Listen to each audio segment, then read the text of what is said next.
ফের বিস্ফোরক মন্তব্য বিজেপির প্রাক্তন রাজ্য সভাপতি দিলীপ ঘোষের। বর্ধমান দুর্গাপুর লোকসভা আসনে হারের জন্য দলের সাংগঠনিক দুর্বলতাকে দায়ী করলেন তিনি।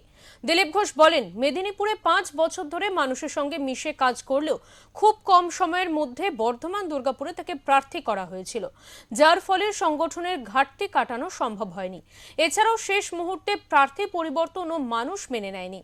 বুধবার সকালে দুর্গাপুরের সিটি সেন্টার থেকে গান্ধী মোড় পর্যন্ত মর্নিং ওয়াকের পর চা চক্রে অংশগ্রহণ করে তিনি এই মন্তব্য করেন।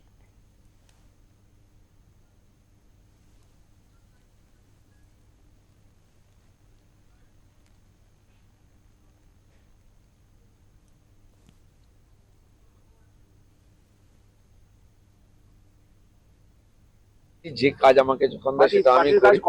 পার্টির ডায়াসে আমি বসতাম না, কারণ আমি কোনো পদাধিকারী নেই।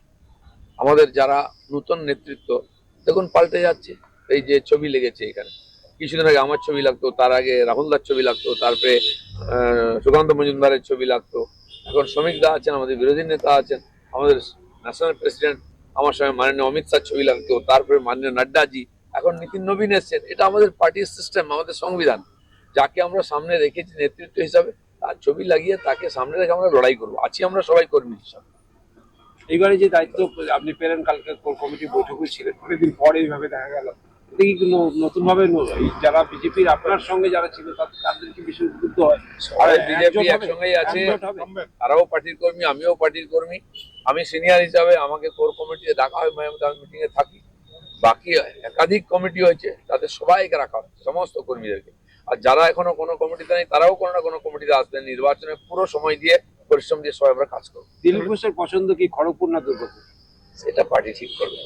পার্টি ঠিক করবে, আপনার কোনো পছন্দ? পার্টি যতবার বলেছে আমাকে, আমি সেটা করেছি। আমাকে ইলেকশন লড়তেই হবে এরকম কোনো কথা নেই। যখন প্রয়োজন ছিল লড়ার, পার্টি বলেছে লড়তে, লড়েছি। দিল্লি তো জেতার পজিশনে তো আপনি ছিলেন দুর্গাপুর, যে বর্তমান দুর্গাপুর লোকসভা কেন্দ্রে, সেটা আপনি ভালোভাবে জানতেন। কোথায় খামতিটা হলো, কোন জায়গায় সমস্যাটা? অনেক ছিল, পার্টি দুর্বল ছিল। আগে 3-4 বছর ধরে আমরা জেতার পর থেকে যেভাবে কাজ করা হচ্ছে সেটা করতে পারিনি। আর কোভিড ইত্যাদির জন্য অনেক সম্পর্ক ছিল, সন্ত্রাস ছিল, ফলে অনেক জায়গায় কর্মীরা সক্রিয় ছিল না। আমরা হয়েছিলাম যে যেভাবে প্রচার করেছি আমরা হয়তো হবে, কিন্তু নিচের স্তরেও দুর্বল ছিল। তো সেটা সময় দরকার ছিল। আমি 1.5 মাস ছিলাম এখানে, আগে থেকে আরেকটু সময় দিলে হয়তো লাভ হতো। দাদা, খড়গপুর তো আপনার জায়গা ছিল, ওখানে কি সহজ হতো? মেদিনীপুরে আমি 5 বছর ধরে কাজ করেছিলাম, যাতে আবার পার্টি জিততে পারে। ওখানে সেই মাইন্ডসেট, ওখানকার সাধারণ মানুষের মনের মধ্যেও আমার সঙ্গে একটা সম্পর্ক ছিল, এটা সহজ ছিল। আপনাদের পার্টি মনে করেছে ওটা তো এমনি জিতবোই আমরা, সেন আমাকে এখানে পার্টি ছিল যে এই সিটটাও আমরা জিতবো। আমরা সেভাবে প্রচারও করেছিলাম, আপনারা সবাই সঙ্গে ছিলেন, দেখেছেন। কিন্তু নির্বাচন জেতার জন্য খালি প্রচার সব কিছু নয়, সংগঠনেরও দরকার হয়, সমস্ত বুথের লোক দরকার হয়। তো এবারে সেইভাবে প্রস্তুতি প্রথম থেকে নিয়ে আমরা কাজ করছি। ওখানে তো আপনার প্রতীকে যে বিজেপির প্রতীকে যে দাঁড়ালো, সে হেরে গেল অত ভালো জায়গাতে। সামান্য ভোটে আমরা হেরে গেছি, হয়তো শেষ মুহূর্তে পরিবর্তন হয়েছে, এটা মানুষ হয়তো ঠিক নিতে পারেননি।